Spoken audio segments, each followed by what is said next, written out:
Hello, everyone, and welcome back to Redefined Radio. Today, I have a really exciting episode. This is a personal friend of mine, known her since undergrad days. So it's going to be great to not only allow her to share her story, but to also catch up on life because so much has happened in the in-between. So today, I have Professor La-Toya Scott. La-Toya Scott is an assistant professor in African-American literature and culture at Sam Houston State University, and she's also the owner of In-House Scholar LLC.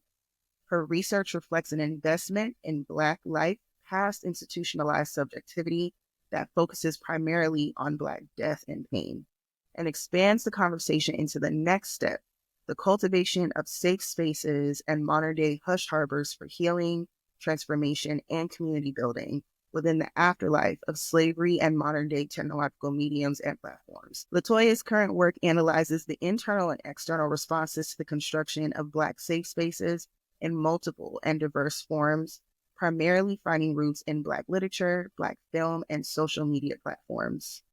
Now, she's a scholar, okay? My girl is published.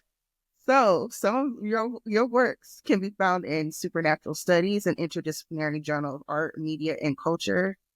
And not only that, y'all, she has a book, like an actual book, just her, that is coming out soon with Rutgers University Press, titled From Hush to Digital Harbor. Raised in Florida, South Florida specifically, so stand up SoFlo. She uses her lived experiences from her time there, along with Black feminist theory and practice, to draw implications for anti-racist practices across fields and disciplines. So, La-Toya, I'm so excited to have you. Hey. Thank you. Thank you for having me. Yes. So, we started off the conversation, and I kind of noted that we've known each other since undergrad. So, Mm. we are both Knowles. We both graduated from Florida State University, go Knowles. But of course, we know that the story for you doesn't start there.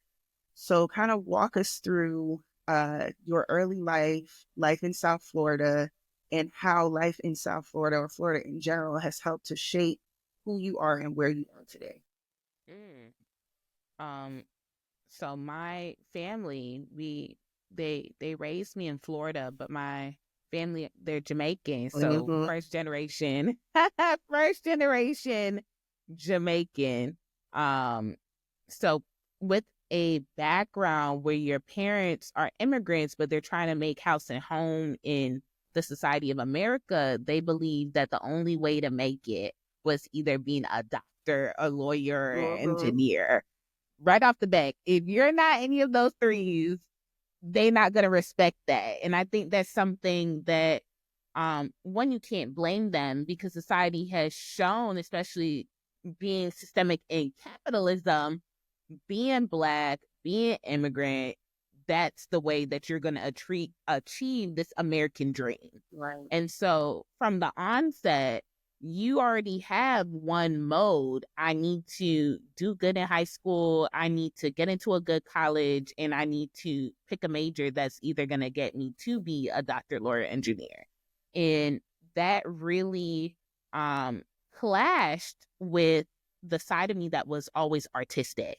Mm-hmm. In undergrad, I did spoken word. Yeah. And oh yes, I was at poetic Yes, lyricism, ma'am. language and lingerie, doing the show, saying what I needed to say on the mic. But it was always with the pressure and knowing that, well, my parents are immigrants. They made this sacrifice, and I need to graduate with this degree in order to give back to that. And if I don't, I'm essentially a failure because who's going to want an artist? Yep. Where's that trajectory going to lead me but broke? And so that pressure didn't allow me to tap into my creativity even further, even though that was the career path, doctor, lawyer, engineer. My grades wasn't reflecting that. I was somebody that I went in a biological science major, right? And it was one day my academic advisor, after failing chemistry, I kid you not, it's a little bit embarrassing to this day. I was about to take Chem 1 for the fourth time. Girl. For the fourth time.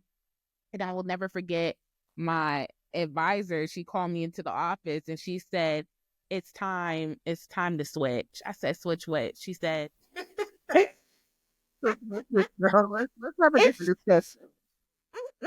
it's time, close that door so we can have a conversation. Um, I know you wanted this, but your grades are showing that you're actually great in English and you're great in literature. The math and the sciences, they're not cutting it. So we need to pivot. So I took my last classes at Florida State in June and went to law school like 3 days later. After graduation. But to answer that first question, growing up in that way, in that dynamic, that's what really curved and carved out who I thought I was supposed to be. I feel like one of the biggest reasons too why I really like resonate with your journey, even though we landed in different spaces, is because we have that shared experience. Being Jamaican, being first generation American, like Yeah. it wasn't a choice to go to college. But then when the time was coming when I was applying and taking SATs and ACTs, my dad was like, that's great. I hope you know how to pay for it because we ain't got the money. Then going through the process and like not really have anyone to talk to. It's so much stuff going on at one time because you go to college at a very impactful age where you're trying to find yourself and you're seeing the world finally with your own eyes and not the eyes of your parents or your family. And so you're trying to find yourself. And then this, like, you have to go this track, but everything else is screaming like, this is not what I want to do. Yep. And then growing up as a first generation American, it feels like the whole family like puts the weight of the world on you to be a success. Cause like we came here so that you could do X, Y, and Z, so you could live a better life. But it makes it hard too when it comes time to make those types of decisions. Like, this is not working for me anymore. I'm not happy. I'm not successful at it. This is probably not where my talents and my gifts lie. But how do I explain that to the people who have put so much towards my success? How do I explain this to them? So the journey, I think, it mirrors so much my own journey of like exploring and having that creative side, and then having that creative side just kind of like snuffed out because I got to figure this out. And then, I mean, even the grades part, don't be ashamed because I got dismissed from Florida State. Okay. In August of 2010, I came back. We had just come back from a vacation in Jamaica. All right. And I just knew I was starting junior year and came back to an email that was like, you have been academically dismissed from Florida State. Had to go to TCC for almost a year and then reapply to finish at Florida State. So I was like a semester behind. A 1.9 GPA, girl. Ain't no shame. And I didn't have no hard science classes, girl. I failed college algebra 3 times. Ain't no shame in your story. It'd be rough, man. It was very rough. Listen, so you started off in the sciences, and then you had this very transparent conversation with your advisor that, okay, girl, the math and science ain't math and science. But then you said that you ended up graduating and then going to law school. Where and when did we make this leap into the legal field from the sciences?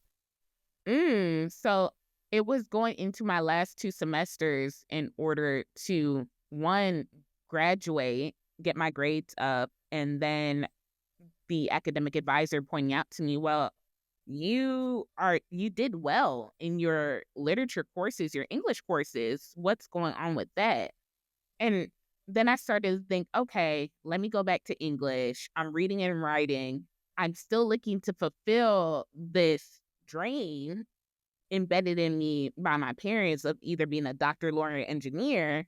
So I'm like, okay, the reading and writing part, it funnels best into law school.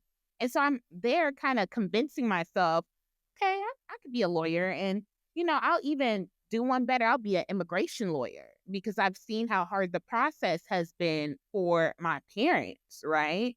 So why don't I do that? And so the semester that I decided that I was gonna pivot was right before actually having to put in applications, studying for the test, all of that. And then when I was graduating in June, it was like, okay, law school is starting soon. Um, and so I didn't even really get a break in between. It was right into law school, right into moving into to Orlando and starting the first semester at BAM. So it was, we either gonna graduate and go back home, or we're gonna graduate and have a plan. And I did not want to go back home because going back home meant failure at the time. Yeah. So how did your parents react to that switch? Did you tell them like, hey, this is what my advisor is saying, it's not really working out? Or was it more so like, my passions have changed? And then of course, how did they react to your decision to go to law school? So they were I will say that at first, when they knew I wasn't going to medical school, I wasn't gonna, it just wasn't happening. The grades, the math, it wasn't working. I had the alternative ready to tell them in the same breath, but I'm going to law school. So it was, okay, at least she's still doing one of those paths. So they weren't disappointed. Because it was still a plan. Do you think that as you were kind of assessing like what your next move was going to be, that was probably what factored into some of it as well? It's like, they're telling me like, these are the successful majors, or these are the successful career paths, so let me just find a way to fit myself into one of these.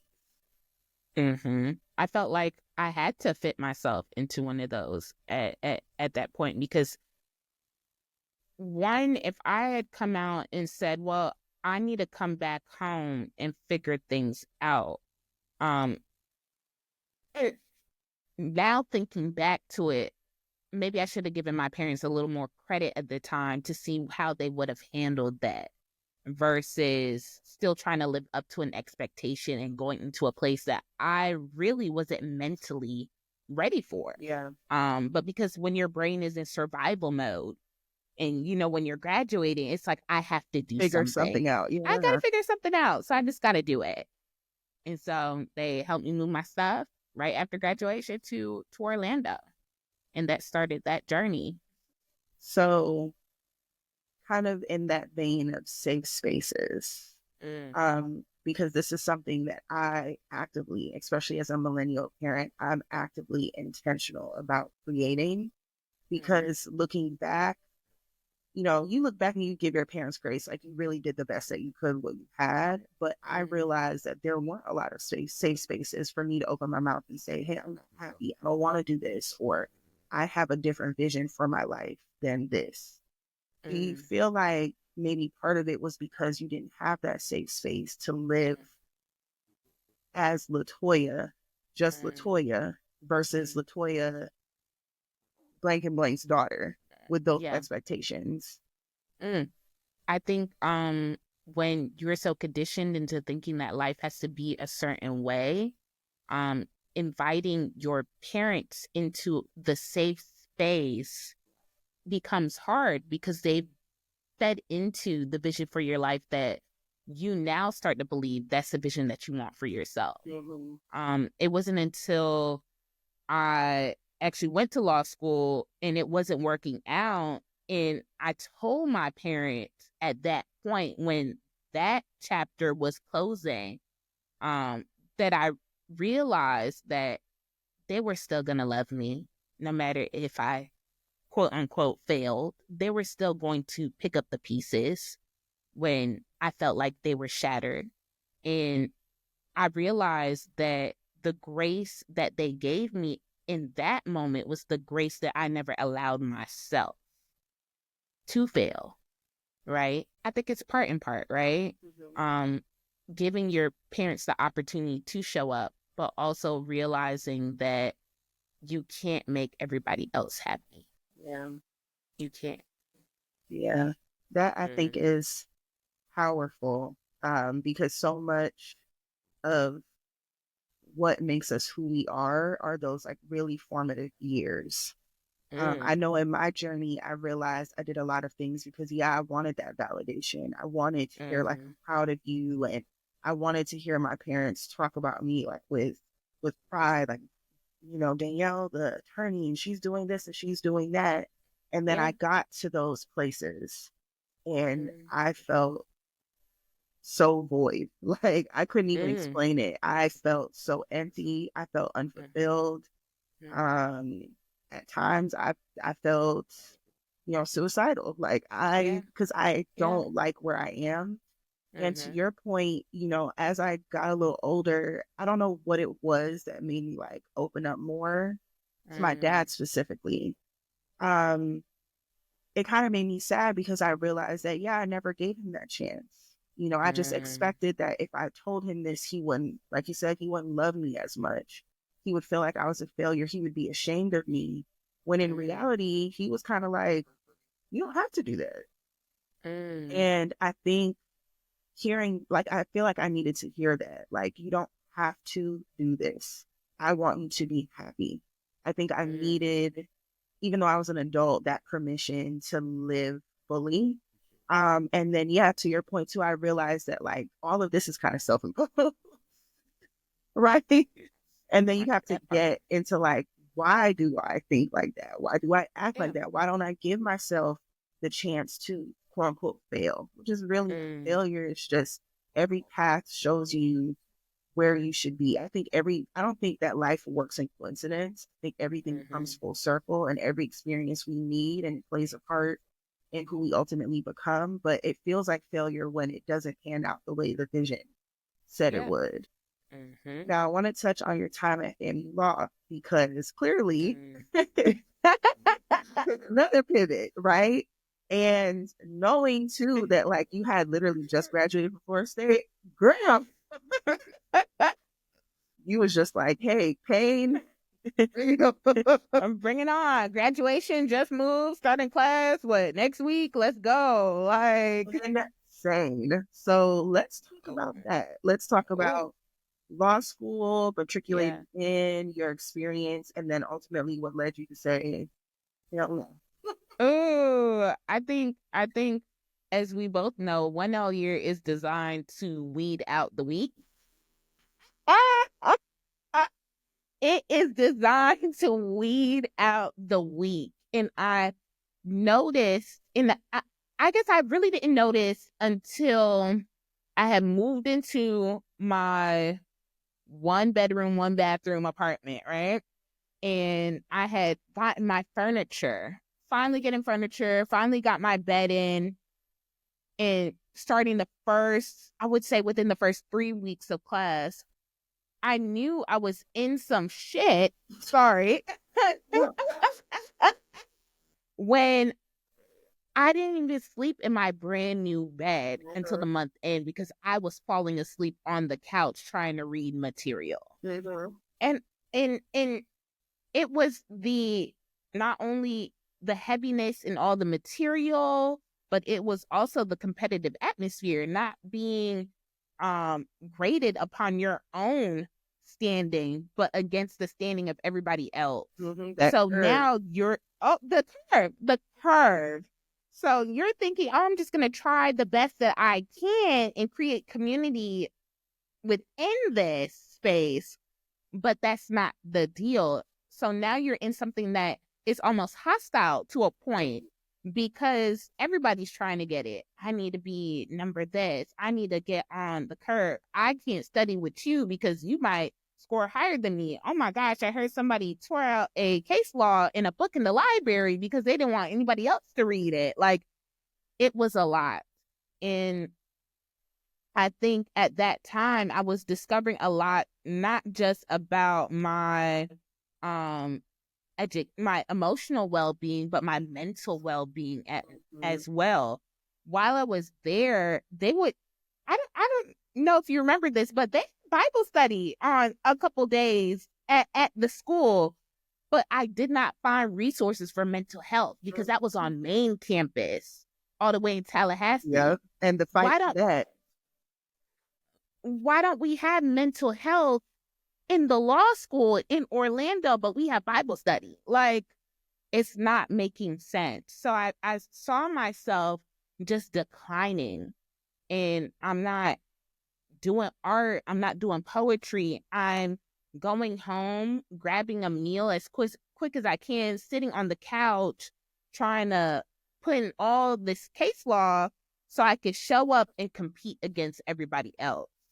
And in the midst of it, I'm not happy. I'm barely hanging out with friends. I'm not really speaking with my parents. I had a boyfriend at the time. Like, I'm like, I don't have time for you either.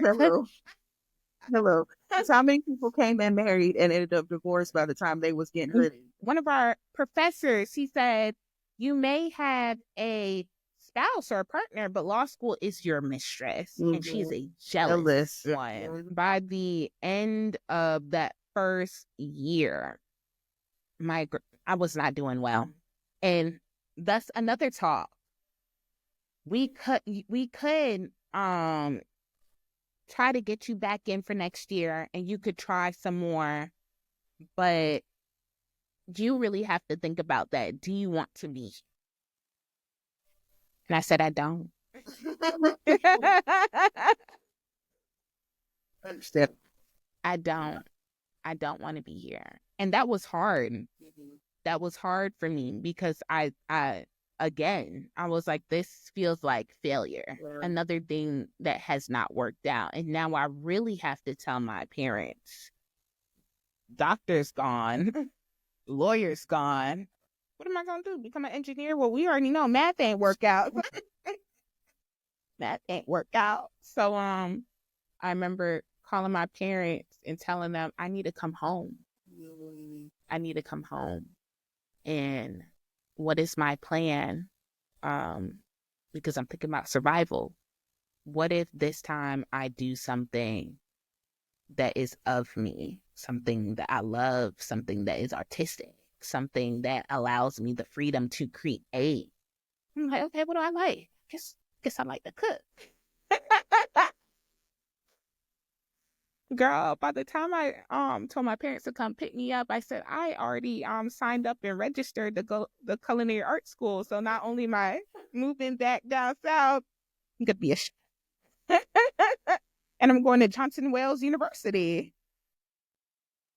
My parents did not they did not take that well. My mom, off the bat, she said, cook pot and pan in the kitchen. You could cook when you come home. My God. So I'm gonna pause right there. Another pivot. Yes. Now I want to kind of take a segue because I think this is an important conversation. This is something that I've also made a mission. Now, having gone through the law school process, the the legalized hazing that is law school, and then working in the field for the last 8 years, I pride myself in having the conversations that nobody had with us. Like when we had, the judicial receptions and the etiquette dinners with Pat, and then the lawyers and the judges would come in and talk to us. Number one, I don't know about you, but I always felt intimidated because I felt like they were so far up here and I am just a mere peasant trying to get there. I think also too, there's an unspoken issue with accessibility for Black students, right? Because you don't often see yourself represented in those spaces. So when you're walking into those types of events, you feel very intimidated because you're like the only person. And it makes a difference when you don't see yourself in a space. It's very hard to see yourself in a space. So I want to talk about the implications of the law school process on the Black student. Right? The Black person, only 5% of us are in this profession anyways. And that's a statistic that hasn't changed for over a generation. So as an academic and someone who's experienced the most grueling year of the process, you feel that legal education should be reframed specifically to the benefit of those of us who are the minority in the field. From the point, so in retrospect, and this is something that I heavily underline even in my syllabus in my first week of class as a professor, I try to tell my students that you cannot be a student first unless you are mentally well. Everything that comes after it is not going to be important or work out until you are mentally well, right? And so then when I think back to even that time during law school where the resources weren't as attainable, unfortunately, being in Orlando, and it felt like more of the resources were funneled on main campus, how can one fully think about the studying or coming to class or the homework when you're just simply thinking about how am I going to survive and find the will to even want to be a lobbyist? And when you're thinking about that, especially in contrast to a culture that has demonized mental health for so long, right? Because we could pray about it, right? Like you said, there's Bible study, but there's no therapist. But there's no therapist. And thank God for getting me there. But not only that can sustain me. Yeah. And it and I'm talking personally for me, it was not enough. And I feel like the stigma when it comes to mental health in those spaces, who do you have to tell that this one source that you're providing on a spiritual level is not enough to maintain me when I feel mentally attacked and weakened, especially when the process is designed that way? The fortitude of your mind in order to see if you're, like you referenced it, a hazing, right? Well, if you can't survive, maybe you're not meant to be here. And I often think about how different the experience would have been for me had I had that support, right? Or for others similarly situated, had they had that mental health support. Absolutely. I think even knowing the history of the legal field and how bar exams came to be, the LSAT became a thing. We call a spade a spade. The minute that Black people started having access to legal education, they had to figure out ways to put parameters around it. Oh yeah. I mean, if you study the history of the bar exams were not a thing. You had an apprenticeship, which makes sense. You got to work under an attorney. You took on cases. You spoke in court after a certain amount of time and a certain amount of hours that attorney signed off. You paid your dues. You become an attorney. Only after certain historical things started coming together, and as Black people often do, we're very resourceful. If you keep us out of a space, we'll go build our own, right? Yep. So we started building our own. That's when you see the emergence of the law school admissions test and bar admissions test. And I'm pretty sure if we read further along in history, we will also find that the process of legal education started changing as well, to where it became so incredibly adversarial, because not every school teaches like that. There are schools that it feels more like a philosophy class than anything else. We're talking about why laws are created and for whose benefit, and the thought process behind those things and historical concepts and perspectives. It's not so much who's going to make the most points and I got to beat that person. And we create an environment that's not communal anymore. And after those 3 years, those 3 or 4 years, now we operate like that as professionals as well. Oh, you know, it's a word. As I said, these are real conversations that I have had with students who came underneath me, who have gone to law school since then, who are prospective law students, of like really assess, if this is what you want to do. Because once you get there, what you think the law is or the legal field is, you might have a very, very rude awakening. Especially if you are a Black woman. Yep. Especially if you're a Black woman. It's not going to look like what you think it's going to look like. And I felt like also the stakes were much higher for us. Even though we were at an HBCU law school, we still had white students that were a part of our class. And I will never forget, there was a white man that was a part of my cohort. And so while I'm thinking I am here in law school in order to make sure that I make it, in order to lift up my family, so that even adds up an extra layer. This white man was like, I'm just in law school because my dad, he threatened to cut me off. And so I'm like, are you not passionate about the profession? He's like, no, I just want the degree. I have my family's money to fall back on. And I'm like, must be nice. That must be nice. Yeah. That must be nice. So now you find yourself back where you said, I cannot go, right? When you made this decision to go to law school, you're like, and I go back home, right? Yeah. We got to figure something out. But here you are back home. It looks like, okay, we might have a trajectory that's going to work. Yeah. Obviously, y'all, although my friend know how to cook and she be sharing that cooking content too. Y'all, she's not a chef. So now I want to talk about. I'm a trained chef.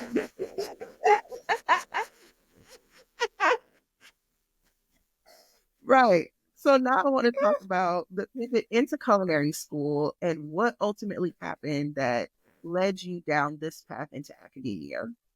Oh, Lord. Listen, Cat have 9 lives. What you got about quit? Listen, you know when you're Jamaican, you got to have 5 jobs. Hey, so we're going to make money regardless, baby. Hey, buddy. Oh, my goodness. I will say all of this has been a very humbling experience. So in tapping back into my talents in the artistry, right, and the creativity, even when I was in undergrad, I would always host themed dinners. Like, oh, we're doing Italian night, we're doing Jamaican night, we're doing Cuban night. And so I'm like, okay, I'm just leaving law school where I was in a space where I felt like all the colors were sucked out. Yeah, like sucked out of me. So I'm like, I need to tap back into that. So I had registered Johnson & Wales University. They told me to come pick up my chef's uniform and get my schedule of classes. I would be there from 8 a.m. to 5 p.m., 5 days a week, and just cook. And I remember my first week, my class there, we're meeting different people. Have you ever watched the show The Bear? Yes. Yes. No exaggeration. Like that.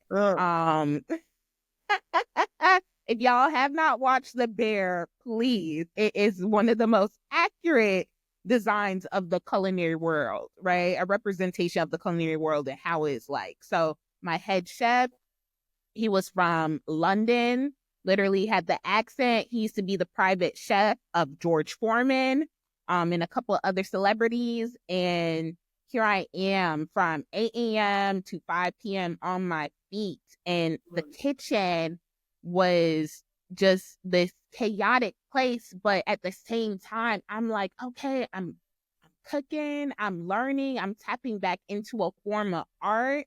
I'm learning these different recipes. I'm plating. I'm in a community again of people that are actually happy about what they're doing and being here.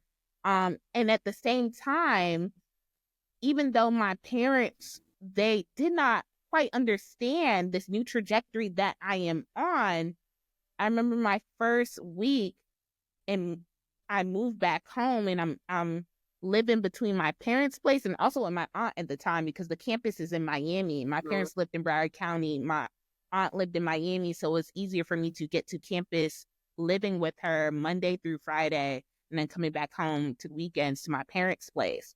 The first week,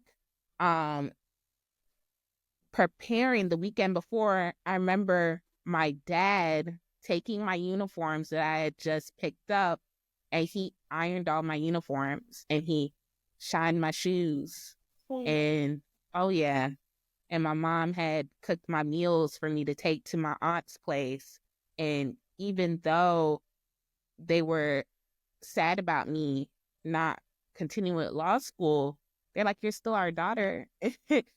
We still believe in you. And now you say you want to be a chef and you want to have a restaurant one day. And I remember at that moment, it was like, wow, like maybe I'm not such a failure that I thought I was. And maybe I do deserve the grace that my parents are giving me and giving it to myself, right? And I'm in this newfound passion, and months are going by. At that point, they had challenged us to get a job at a restaurant while we're doing our coursework. And so I picked like one of the biggest, fanciest restaurants on Miami Beach in Las Olas, right? Mm-hmm. And oh yeah, I kind of lied on my resume though to get the. Listen, what we're trying to do, okay? I said, oh yeah, I've been cooking in the restaurant biz for like 2 years now, and it was a boutique restaurant, Las Olas, so one of the richest parts of Miami. And it was the second boutique restaurant of this French chef. And I got the job. And here I am the first week struggling because now I'm not just in the kitchen at school with other students and my teacher, but I'm in the kitchen with trained chefs at this 5-star restaurant. And so when I mentioned the bear earlier, that's what I was thrown into. And when you're in a profession like that, this is these people's lives. Like, they are into it. And I was into it too until that French chef came into the kitchen, and I will never forget this. I'm there chopping some onions, chopping something. And I'm moving at my pace, and he comes up behind me, said, La-Toya, chop faster. I'm like, this is it. He said, stop playing, chop faster. I said, this is it. I'm watching the seasons go by. Thanksgiving. This man literally lives at his restaurant. He has a room there. His family comes in. Hey, Dad, happy Thanksgiving. His wife is there. He walks him through the kitchen. I'm there on Thanksgiving. I'm like, wow, I can't even go home with my family. Like, I'm here cooking. Christmas comes by. I see the same thing. His family comes through the kitchen. He doesn't go home. My parents, I remember they, in order just to see me, they booked a reservation.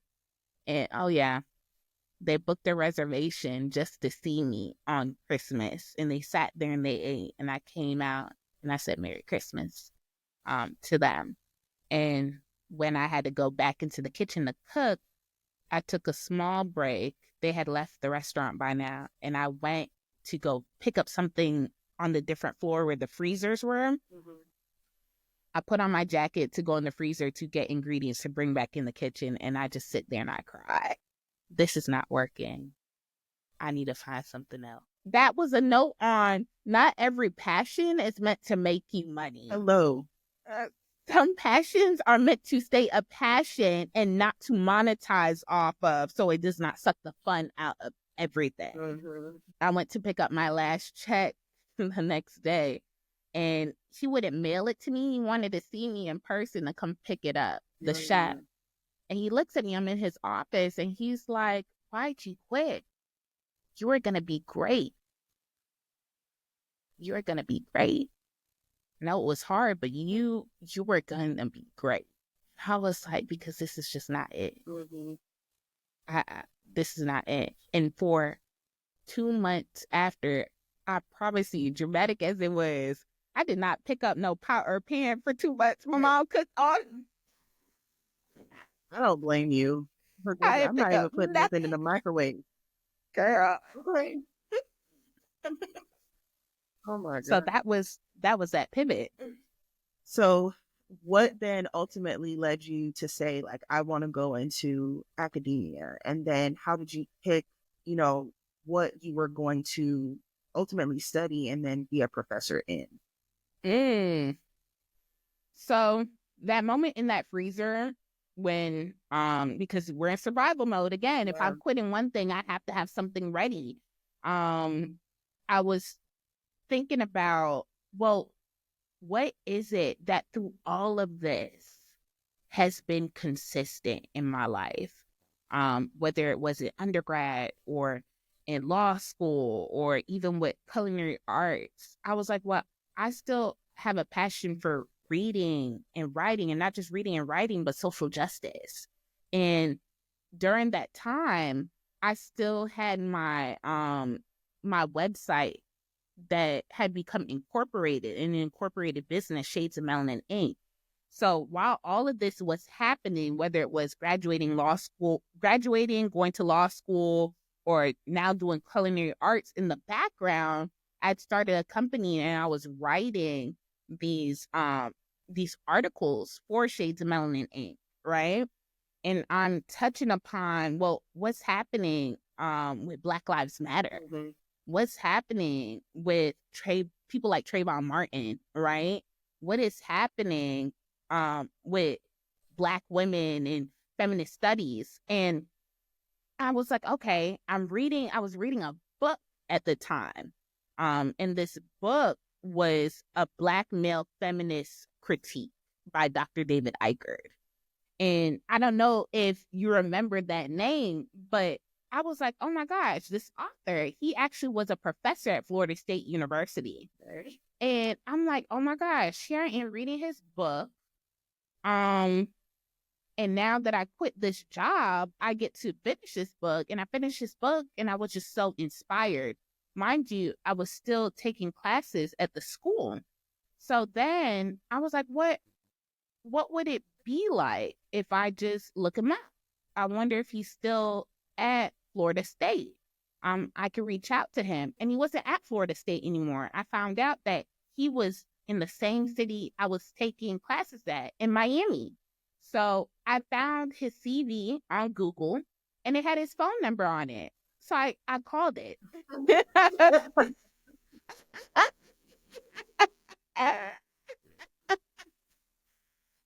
called it. I found his number on Google through a CV and I called it. And as I'm there, I'm sitting down, right? Fresh off of just quitting my job. He answers the phone. I was like, is this David Eichert? And he's like, yes, it is. I was like, well, and just like this, my name is La-Toya Scott. You don't know me, but I know you. Well, not personally, but I've been reading your book. And I'm just so inspired, sir. And I know that you're in Miami. I'm in Miami too, because I'm in culinary art school. I just quit my job. I was a chef. I mean, this came after I left law school, but nothing's going right. But I'm reading your book. And I also have this website, shadesofmelanin.com, which is incorporated. And I was just wondering if, like, I could talk to you. He says, how'd you get my number? I said, Google. He said, that's on there? Because this is my personal cell phone number. He said, well, this is different. Okay.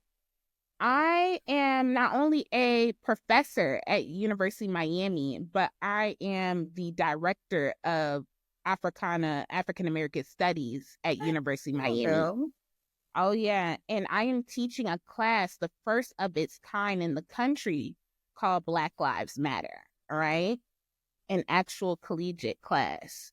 And it starts on Monday. If you would like to come and sit in, you can for this first day and we can meet. So I come to the class and the following week when it starts, right, that weekend, he had sent me some material to read, right? And I come to the class and nobody knows that I'm not a student. You know, this is a private institution. Nobody knows I'm not a student. And I sit there and I remember the first day, him speaking about James Baldwin, right? The reading material for the first day of class and him just talking about the state of the world as it comes to Black bodies and how it inspired Black Lives Matter, the class. And I said, this is it. This is it. One day of sitting in his class became 3 months. I did not miss any of his classes. I stayed in his class Monday, Wednesday, Friday, and 3 months, nobody knew I wasn't a student. I came in for test days. I took his test. And I could talk about this now because he's someplace else now. Tenured. I couldn't talk about it before because you're actually not supposed to do that. And during that time, he mentored me. He would invite different scholars from around the country in racial justice scholarship, right? And Black feminist scholarship. There would be different private events on campus with different speakers. And so the mix of that with class, going to the talks, I was like, this is it. And someplace in the middle of the semester, I went to his office and I looked at him and I said, I want to do what you do. And he looks at me and he says, well, La-Toya, I can make you into a scholar, but I cannot make you into a thinker. You've already got that. If you want to do what I do, baby girl, you're going to have to go through the fire. I said, the fire? He's like, well, let's put together. For real. I was like, well, I've already been through so much, but let's do it. And he said, well, let's start on what's going to be your essay in order to apply for your master's. If you want to become a professor and do what I do, you need your master's. Yeah. And then you need your PhD. And he said, give me a book list. So I make a book list, about 12 books, and I send it to him. He said, these are great selections. Where's the rest? I said, the rest? The rest? We need 12 books. So he said, you need about 30. So I did the book list, 30 books. I read them. I did an essay that was going to be my sample for grad school to apply. I went to his office with the essay. He sits in, he reads the essay. He closes that page back up. He highlights one sentence on the front page and he said, that's the sentence. Throw away everything else. Oh, yeah. That right there you could keep. I said, but what about, the rest of the pages? I was, page 5 was great. He said, this is the sentence. Start from there. Everything else can go. And he's like, I don't know, with the time crunch, if you're going to be able to pull it off in order to apply for the school in time. I said, I can do it. And I remember night after night after that, I'm in Starbucks, I'm writing the essay night after night, and weeks pass by. He finally gets a copy. He's like, this is it. This is better. I applied for grad school, and not only did I get into grad school, I got full funding, and they gave me a job to teach at the same time. I did not pay tuition for my master's. They paid me. Hello. Look, God did. I mean, Hello. This is what we're supposed to be and do. And when you're in finally your purpose, now things don't feel like such a struggle. Yeah. And even if there is a little bit of struggle, the pieces are starting to fit into a bigger vision that I had never seen for myself. But when you have somebody that's speaking to your talent and giving you a chance, because he knew my GPA. My GPA was a 2.6, Danny. It was a 2.6 from undergrad, right? I was a law school, quote unquote, failure. But I worked hard and I let the journey take me where it was supposed to take me. And sometimes you can't fight against that, right? But allow yourself to take those chances within the pivot, right? If I didn't, I wouldn't have ended up calling him. I wouldn't have ended up in his classroom in the first day of class, let alone the next 3 months.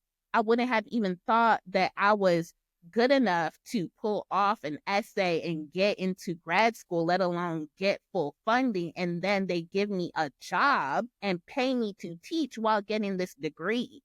So many things had aligned, but you have to give yourself that opportunity to let go in order to receive. And so that was that. So then graduating, getting the master's, I was like, okay, I have rebuilt myself in a way where now I am not only a thinker, I am a scholar. Yes. Brick by brick, I made that happen. And so now I'm applying for, okay, we got the master's, let's do the PhD. I apply, get into a top 5 public university in the nation, paid for. My PhD tuition was paid. Oh my God. And they offered me a job at the same time while getting that PhD. So I did not pay for a master's. I did not pay for the tuition for a PhD either. I said, oh, Lord. Listen, again, just like you said, when you're walking in your purpose, things just like flow. It just flows, and that's not to say that things will be easy or come easy.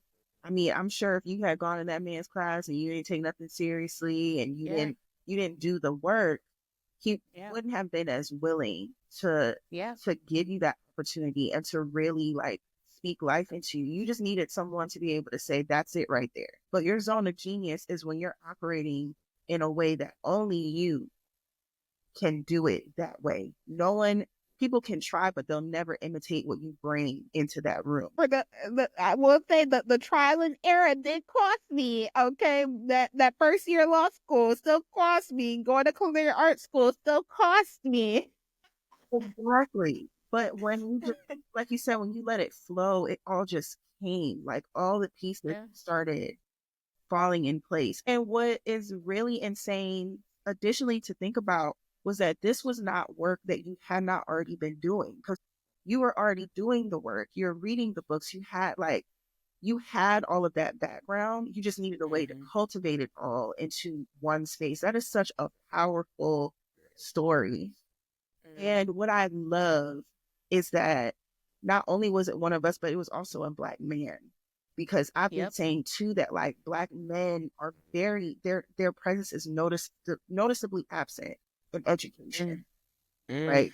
All levels, whether it's K through 12 or in higher education, women and Black women really run those spaces. So to know that this was a man and a Black man who saw the potential in you, and without asking you for anything, he really helped to cultivate it. That is an amazing story. Do you still keep in contact with him? Listen, I just talked to Dr. Eicher for like 3 hours like last week. We are still like 10, we're going on 10 years now.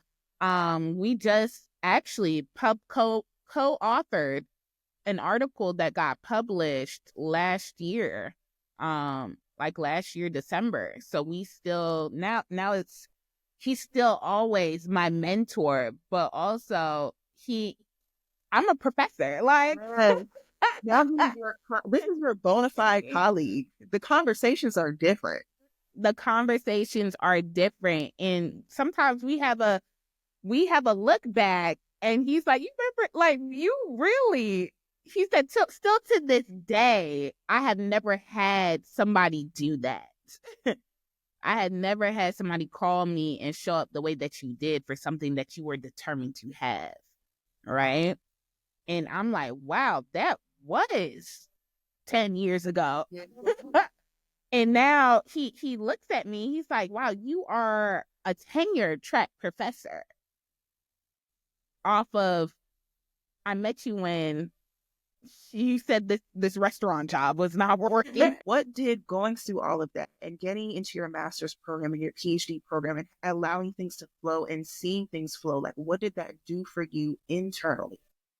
I think it's a lot of folds. I was gonna say it's 2 folds, but it's actually a lot of folds. There's a lot of levels.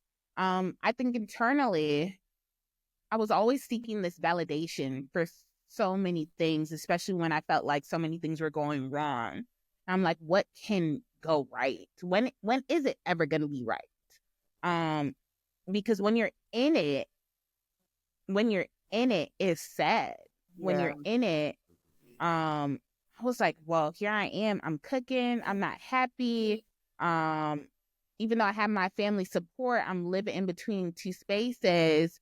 I'm broke. I'm sacrificing for this dream.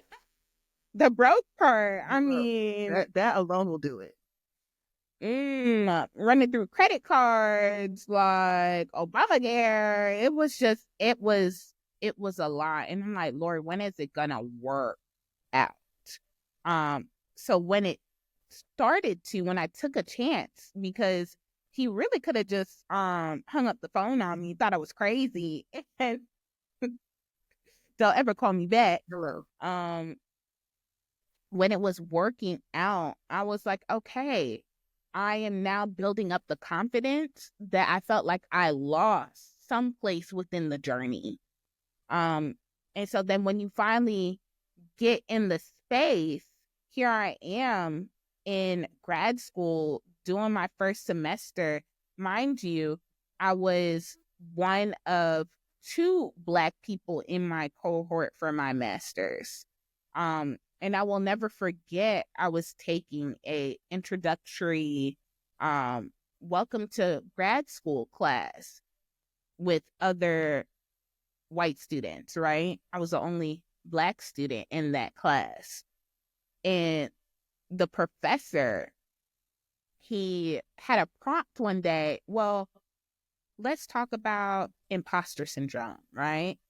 And I was the only one, after he had, gave everybody an opportunity to write down their thoughts about feeling like imposters and going all around the table, everyone's sharing, well, I feel like an imposter because of this and an imposter because of that. He came to me.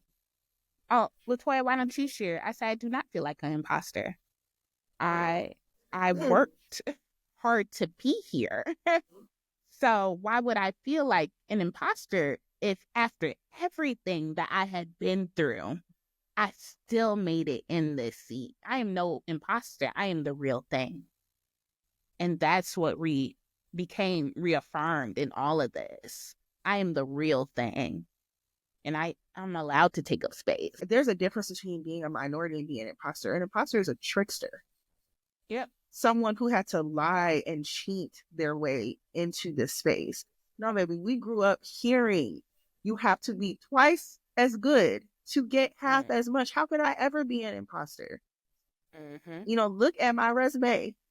Look at it. So the fact that helped, especially after, again, kind of going back to the mental health part of feeling like, oh my gosh, I have like all of these failures, right? All of these like half done things. And, I didn't graduate with this degree, and I didn't take this track. And I grew up thinking that there were only these acceptable professions, and I'm not in any of them.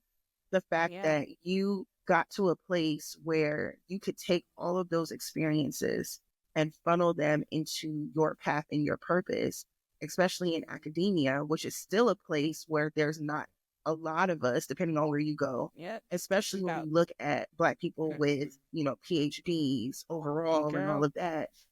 2%. Exactly, right?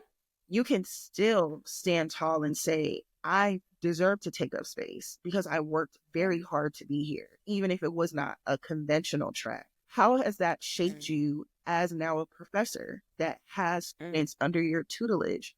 How have these experiences shaped you and how you give back to them? When I was starting my master's program, and not only being one of 2 Black people in my cohort, I also had a mirror reflected back to me, seeing only one Black professor in the whole department, and that was Dr. Lemons. And I spoke earlier in the week about Dr. Lemons. It's lonely because it's the ivory tower, right? Again, those spaces weren't meant for us to not only not exist in, but to not thrive in as well. Sometimes, and I think we touched on this earlier, you touched on it, there are only but so many images that we see, especially being Black, of what we can be, right? It was never in my framework to think about, well, I could be a professor, because you don't see Black professors, right? And so having now become one, um, being trained and being taken in the way that I was by not only Dr. Eichert, but then Dr. Lemons that saw me, right? I make sure to do that for other students of color, Black students that are in programs that they too are probably the only ones in these spaces, right? So I remember starting out when I was teaching, often I would have Black students that would come to my office. I don't need nothing. I just want to sit. I just want to sit and talk. Thank you for keeping your door open. Just want to sit and talk. Okay, that's fine. Being available, also being a mentor, also stating for students that they too want to educate, right? They too want to become professors, giving back in the same way that was given to me, right? I just want to sit. I just want to see you take up space. I just want to know your story. I just want to know that this too is possible for me, right? Mm-hmm. And I think there's an aspect of that where Black professors are now working more than their colleagues, right? Because now you have an influx of students that didn't feel comfortable coming to them, but now that you are the Black professor in a space like that, you have students that come to you on a regular basis that load is not put on your colleagues because they're not of color, right? And they cannot understand some aspects of that experience. So making sure that my students that are of color have that safe space. So it sounds like your work with safe spaces started from way before you even kind of jumped into academia. Tell me about the work that you're doing in writing your book, and then also the work that you're doing with In-House Scholar. How are you using that work to help to build those safe spaces for the generation coming up after you? So I think it really hit for me when I was in the writing phases of my dissertation. And I was really triggered by what had happened in 2020, which was George Floyd. And still, it was like so many things happening at the same time, because it's not only we're seeing the uptick.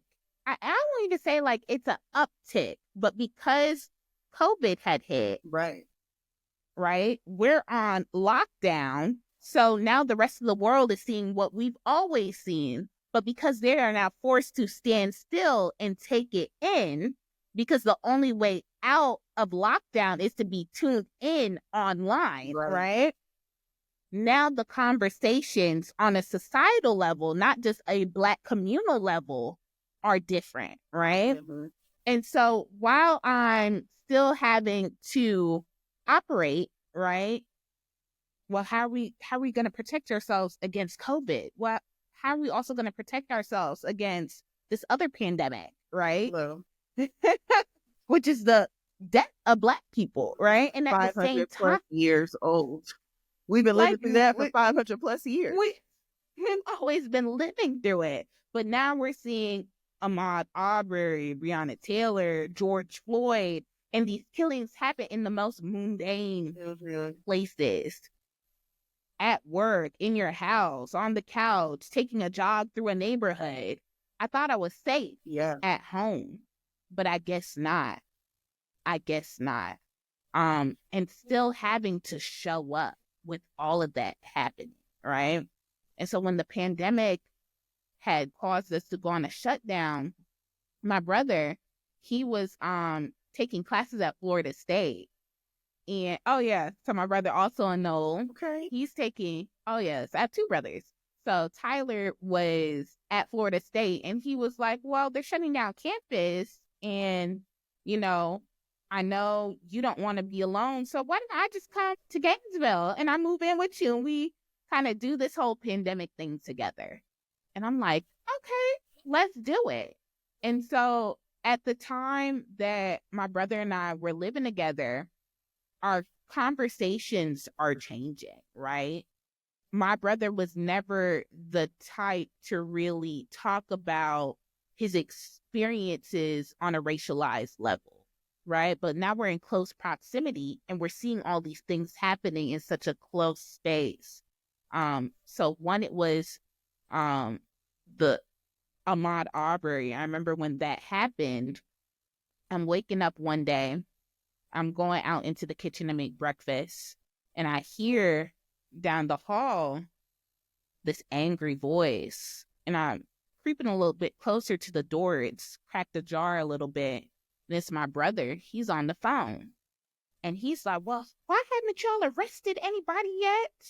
You know, he didn't deserve to die that way. And the people that did it, they're still not in jail. What do you mean? I'm like, oh my gosh, he's really on the phone with the local police department. What? And so he says, I guess everybody's allowed safety except for us. And that just changed my whole perspective on everything. And so as I'm finishing my dissertation, that becomes a central part of my study. Well, what does safety look like? Who is allowed safety? Where are the historical roots for safety? Where did Black people feel safe, even in times of enslavement? And when you look at the historical roots of it, some of those safe spaces started with hush harbors, right? These unsurveilled spaces where Black people used to commune outside of the white gaze, right? And this could be in the woods, right? And they would dance, they would sing, they would connect with their spirituality, right? Outside of just this Christian framework, but they would also talk about freedom. They will also love. They will also laugh. And Toni Morrison, she kind of writes about that in one of her books, Beloved, right? Baby Shuck's Holy, right? Making that communal space a safe space.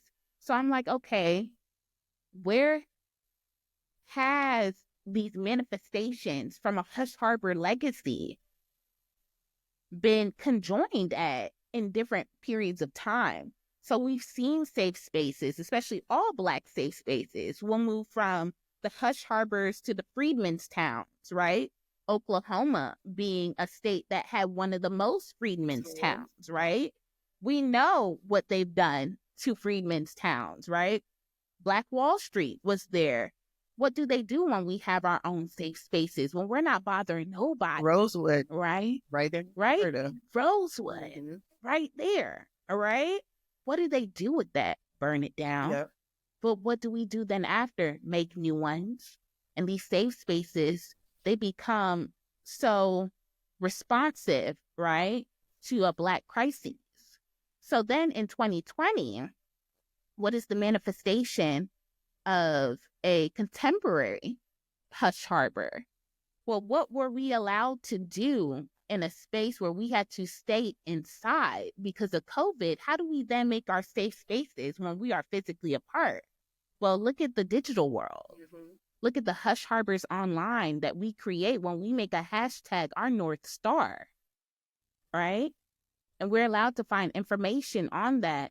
And now we can use that information in order to convene in physical spaces, right? Mobilize and organize and create these movements, right? And that feels space because now we're in the company of people that understand our rhythm, our blues, and our pain within such a racialized crisis that we've always experienced. So that's my book. That's my book. You break down these very complex nuances of race and like all the intersectionalities in a way that makes it like so real. And I think that we don't have enough of that. We don't have intellectual conversation anymore, especially in the digital age where everyone can be an expert because they have access to Google, but you don't know how to tell misinformation from a reputable source.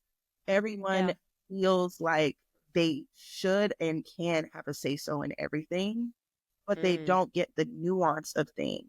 So even in the way that you like break things down and you make things that are like up here and maybe intimidating, very relatable, especially in current events, like y'all can clearly see she is working at her purpose. Okay. And absolutely, I'm about to buy that book because it's a very important conversation.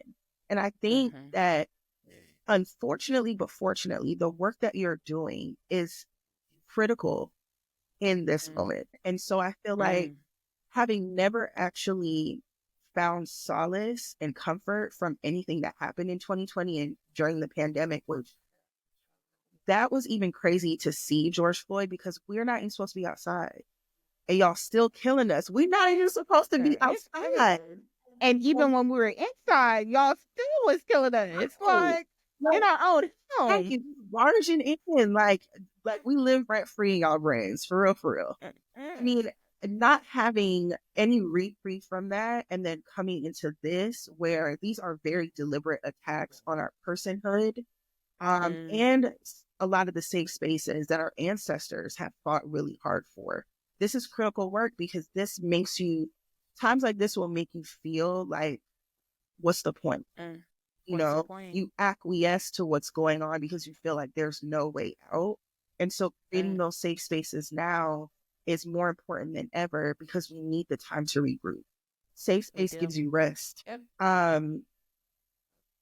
want to get your scholarly perspective on this. When I look at, movements like the civil rights movement, there is some effectiveness in people who are not necessarily like us being involved in those movements, right? So if we're being honest, we had white allies, we had allies from other groups as well. But do you think when we're creating safe space, especially for Black people, that we need to give room or make room in some capacity for others who don't necessarily look like us and can't necessarily speak to our lived experience? So I will echo something that when I was in conversation with Simone Sanders, she had came to University of Florida when she was, heading Bernie's campaign, right? And she said something that really stuck to me. She said, we don't need any more allies. We need accomplices. Yes. Oh, again, baby, we don't need any more allies. Yeah. We need accomplices. Yeah. And part of that is going outside of just, I support you, this is so wrong. It's not, some of the work is not our job anymore. And as an accomplice, if you want to share space with me, you need to take this knowledge and make sure that you're taking it back to your space in order to act in lieu of being an accomplice. And what does that look like? And a lot of that looks like giving some shit up, right? Giving up white privilege, giving up white comfort, and making the people even around you uncomfortable, right? So within this movement, right, because we are still in a constant movement, it has not stopped, right? Where we have done our part, I will only share space with you when you are ready to fully be an accomplice. Being an ally, that's not enough anymore. And I think Black folks need to get comfortable with telling white folks that is not enough anymore. And them being willing to say you are right and step up. Because we did our part. Yeah. Yeah. You gotta go take your earrings off and put some Vaseline on. Okay. So let's talk about In-House Scholar and what you're doing with that company, and how you're weaving that into what you're doing as a professor. Yes. A lot of what I teach, I feel like, especially with battling what is the concept of the ivory tower, it's not accessible, right? it's not accessible unless you're paying tuition in order to occupy the spaces of a classroom, right? And so with in-house scholar, again, aligning with my purpose, right? Because we all have our parts. I do want to educate. I do want to create community within educating. And also, I want this type of education to be used as tools in this moment where it's most needed, right? Because now in this society where anti-intellectualism, We're burning speak books. on it. We're burning books, right? Some platforms are taking off fact check, right? So where are people going when the books aren't accessible? Fact checking on certain platforms are off, right? You can't go to institutions because aid is being threatened as well, right? Where are they going to go, and where can they go in order to get reliable information that can be communicated in a way where it's public, right? And so I want to fill that space. And I decided I'm going to fill that space with in-house scholar. So already having concepts of that idea, I was just waiting on the moment. And here, this is as good as a moment as ever. Girl, I was just waiting on the moment. Right? So when Hilton talked, right, Dr. Barlow, which because she's in African-American studies, I was familiar with Dr. Barlow already. I think I was following her on a couple platforms, whether it was Twitter or Instagram, for a couple years now. When she had made her TikTok, when everybody thought it was, oh, maybe this is a joke or a trend or something, I already knew that she was trying to make it accessible to her class, because many colleagues in the field are trying to make that transition to kind of relate to their students more and make the information more accessible. But her happy accident became a powerful movement. Yes. It became a powerful movement, one which I thought you jumped on, and I am happy yesterday. I'm happy because we need that knowledge too. We need that knowledge too. And a lot of people in our community need that knowledge too. In a world where they're trying to change things like the Constitution, we need to know our rights. We need to know our rights. We need to know what's going on. So even going back to in-house scholar, I was like, I can do this. I can do this. And after I dropped that video, it was like within 4 days, I'm waking up and I have 4,000 new followers and I got 180 new subscriptions on my website. I was like, this is a lot, but I have it. I have the material. I have the material, and this is how I can serve the community in this way. Yeah. And we can start to make some change and push back to some really toxic things that are happening in this time. So for the listeners that maybe feel that same way, or maybe are even in the space of, I tried it and I failed and I don't know how to get out of this hole, what advice do you give someone who feels like they're stuck in their current path and they're afraid to make that pivot? I think remembering it will all work out in the end. And if it has not worked out, that means it is not the end. It is not the end. It will work out. I think so many factors play into whether or not we're willing to pivot, whether that is, well, what if it doesn't work out? Or what about the time that I spent investing in this thing? I always considered that time is going to pass anyways. It's going to pass anyways. So why not take a chance and seeing if that time is going to be worth it in new things, right? Bet on yourself. Don't just sit there and be unhappy, because the time is going to pass anyways. Make it worth it. Make it worth it. Absolutely. So where can listeners find you if they want to follow you, follow the rest of your journey? Obviously, waiting with bated breath on your upcoming book to drop. Where can we find you? Oh, yes, yes, yes. So I am on TikTok. I am Dr. underscore Scott on TikTok.